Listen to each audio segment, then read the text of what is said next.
Did you know there's a country with not one, not two, but 3 capital cities? It sounds a bit crazy, right? But that's exactly the case with South Africa. Today, we're diving deep into the fascinating story behind why this nation has 3 capitals: Pretoria, Cape Town, and Bloemfontein. It's a tale woven from a complex history of colonialism, conflict, and compromise. Let's rewind the clock to the late 19th century. The land we now know as South Africa was a patchwork of British colonies and independent Boer republics. The 2 main British territories were the Cape Colony and Natal, and the 2 main Boer states were the Transvaal Republic and the Orange Free State. These 4 entities were distinct, each with its own identity, government, and, of course, its own capital city.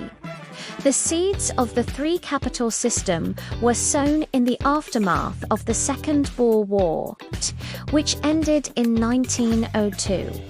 The British emerged victorious, and all 4 territories were brought under British control.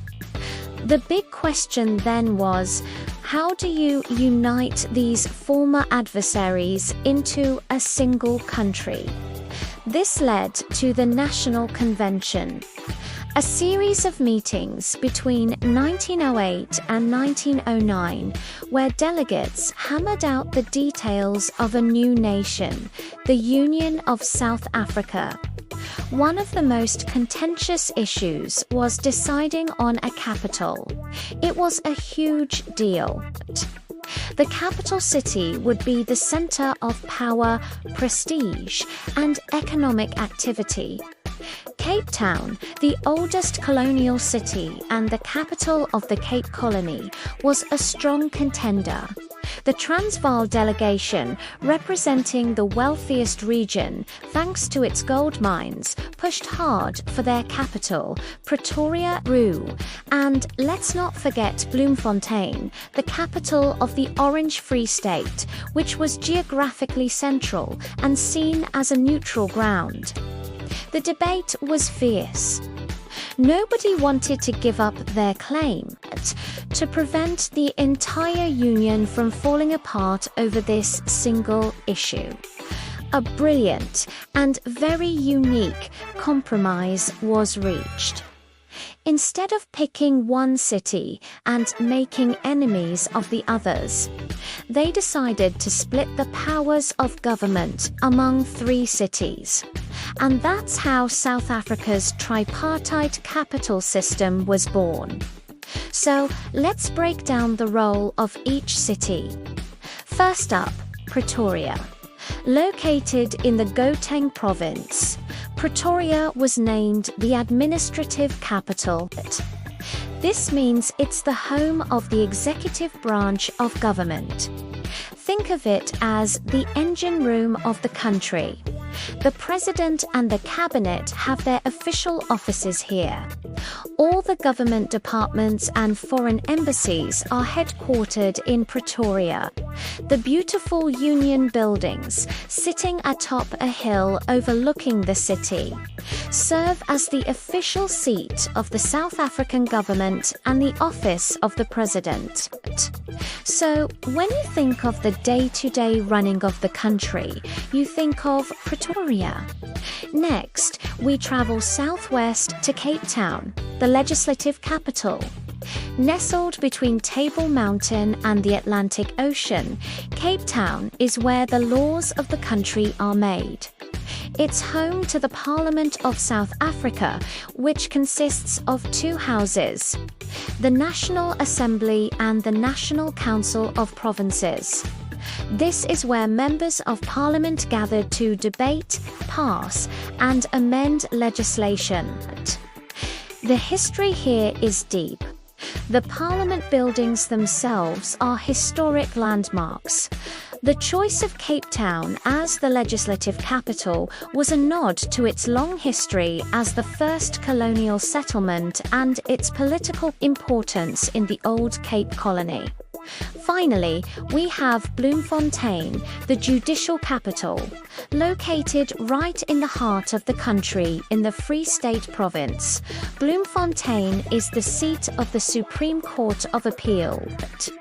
This is the second highest court in South Africa, just below the Constitutional Court. It's the final court of appeal for all matters except constitutional ones.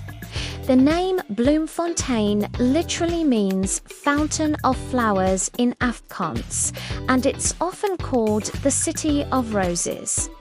Placing the judiciary here was part of that great compromise, giving a significant role to the former Boer Republic of the Orange Free State and reinforcing the idea of a balanced distribution of power.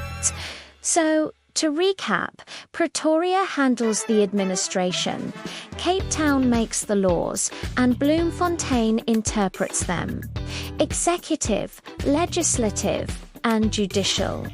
A perfect separation of powers, spread across more than 1,000 kilometers. But you might be wondering, is this practical? Does it actually work? Well, it's not without its challenges. The cost is a major factor. Every year, ministers, their staff, and government officials have to travel between Pretoria and Cape Town for parliamentary sessions. This involves flights, accommodation, and logistical complexities, all funded by the taxpayer. There have been numerous debates over the years about consolidating the government into a single capital, most likely Pretoria, to save money and improve efficiency. Proponents of a single capital argue that the savings could be redirected to essential services like housing, healthcare, and education. They point to the logistical nightmare of running a government from two different cities, separated by a 14-hour drive. However, the three-capital system also has its defenders. They argue that it represents a historical compromise that was crucial for national unity. Moving everything to one city could be seen as favoring one region over others, potentially reigniting old rivalries. Others believe that decentralizing power is a good thing. It spreads economic benefits and government presence across the country, preventing one supercity from dominating everything. Cape Town and Bloemfontein would undoubtedly suffer economically if they lost their capital status. This unique arrangement is also a living monument to South Africa's journey. It reflects the transition from a divided past of colonies and republics to a unified democratic nation. The split was a pragmatic solution to a political deadlock, a symbol of the spirit of compromise that was necessary to build the Rainbow Nation. Interestingly, since the end of apartheid in 1994, a fourth city has gained immense importance. Johannesburg is home to the Constitutional Court, the highest court in the land when it comes to interpreting the Constitution. While Bloemfontein remains the official judicial capital, the Constitutional Court's location in Johannesburg, the country's largest city and economic hub, adds another layer to this distributed model of governance. So, what does the future hold? The debate about consolidating the capitals continues. The economic arguments for a single capital are strong, but the historical and political reasons for keeping the status quo are equally powerful. For now, South Africa remains the only country in the world with this unique three-capital structure. It's a fascinating example of how a nation's geography, history, and politics can shape its very structure. The story of Pretoria, Cape Town, and Bloemfontein isn't just about buildings and government functions. It's the story of South Africa itself, story of conflict, negotiation, and the ongoing quest for unity and balance. What do you think? Is it time for South Africa to pick just one capital, or is this unique system a part of the nation's identity that should be preserved? Let me know your thoughts in the comments below. Thanks so much for watching. If you found this journey through South Africa's capitals interesting, please give this video a thumbs up and consider subscribing to the channel for more deep dives into the fascinating stories that shape our world. We'll see you in the next one.